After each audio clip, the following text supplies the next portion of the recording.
Oui, bonjour les amis. Alors, cette fois-ci, c'est bizarre, on s'en va dans l'évangile de Jean au chapitre 20, les versets 1 puis les versets 11 à 18, parce qu'aujourd'hui, nous fêtons Sainte Marie-Madeleine. Voilà. Le premier jour de la semaine, à l'aube, alors qu'il faisait encore sombre, Marie de Magdala se rend au tombeau et voit que la pierre a été enlevée du tombeau. Marie était restée dehors, près du tombeau, et elle pleurait. Tout en pleurant, elle se penche vers le tombeau et elle voit deux anges vêtus de blanc assis à l'endroit même où le corps de Jésus avait été déposé, l'un à la tête et l'autre aux pieds. « Femme, lui dirent-ils, pourquoi pleures-tu » Et elle leur répondit, « On a enlevé mon Seigneur, je ne sais pas où on l'a mis. » Et tout en parlant, elle se retourne et elle voit Jésus qui se tenait là, mais elle ne savait pas que c'était lui. Alors Jésus lui dit, « Femme, pourquoi pleures-tu? Qui cherches-tu » Et elle, croyant qu'elle avait affaire au gardien du jardin, eh bien, elle s'adresse à lui en lui disant « Mais Seigneur, si c'est toi qui l'as enlevé, dis-moi où tu l'as mis et j'irai le prendre. » Jésus lui dit « Marie. » Alors, elle se retourna et lui dit en hébreu « Rabboni », ce qui signifie maître. Alors Jésus lui dit « Ne me retiens pas, car je ne suis pas encore monté vers mon Père. Pour toi, va trouver mes frères et dis-leur que je monte vers mon Père qui est votre Père, vers mon Dieu qui est votre Dieu. » Alors Marie de Magdala vint donc annoncer aux disciples, « J'ai vu le Seigneur, et voilà ce qu'il m'a dit. » Voilà cette belle histoire de Marie-Madeleine. Une Marie-Madeleine qui se tient au tombeau. Alors les deux disciples, vous savez, qui ont fait la course, là, Pierre et Jean, selon ce même évangile de Jean, eux, ils sont rentrés chez eux. Puis donc Marie-Madeleine, elle reste là à pleurer, et puis il se passe, voilà ce qui se passe. Avec deux anges assis, vêtus de blanc, donc ça atteste bien qu'il n'y a pas d'erreur.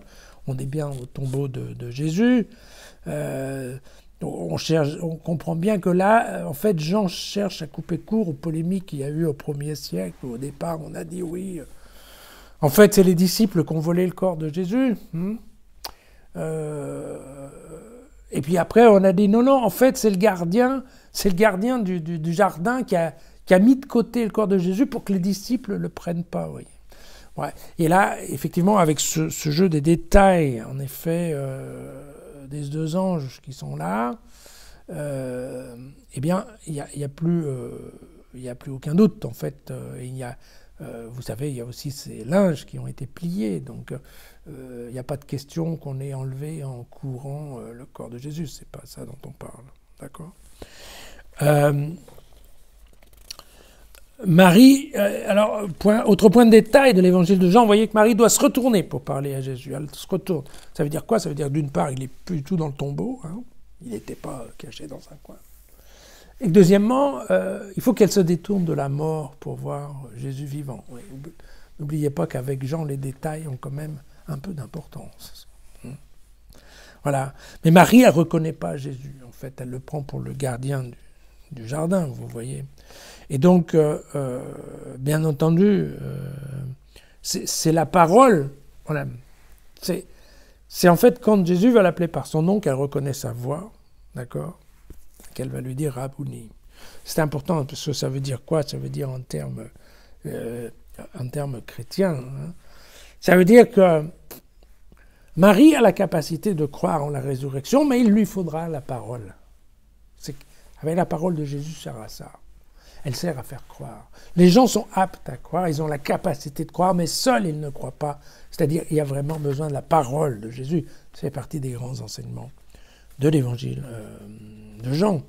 Et on comprend bien là aussi dans cette description que voilà, la vie après la mort, ce n'est plus une extension de la vie d'avant. D'accord ? Le corps n'est pas le même. Vous voyez bien que là, Marie ne va pas toucher Jésus. Alors, quand il dit « ne me retiens pas », ça veut dire « ne me touche pas ». Elle ne va pas toucher Jésus de la même façon d'ailleurs que Thomas ne va pas toucher avec ses mains le corps de Jésus. D'accord ? Et le corps, c'est déjà devenu autre chose. Ce n'est pas le même corps qui s'est remis à fonctionner. Il y a pas de... Là-dessus, il n'y a aucune ambiguïté. Au cas où certains pensaient que la résurrection, c'était prolonger la vie avec le même corps encore plus longtemps, c'est loupé, c'est pas ça. C'est pas ça dont on parle. D'accord ? Et c'est même pas un autre corps d'une autre personne. C'est plus un corps humain, c'est une vision. Donc vous voyez que c'est pas... Hein, dans le détail, c'est quand même pas la même chose. Voilà. Nous avons tous, en fait, c'est ça la grande leçon de ce passage de Jean, c'est on a tous la capacité de croire. On a tous la liberté de croire. Encore faut-il qu'on entende la parole pour croire. Vraiment, voilà. Belle histoire. Belle conclusion. À méditer. Voilà. Surtout pour qui écoute Jésus facile. Enfin bref. À demain.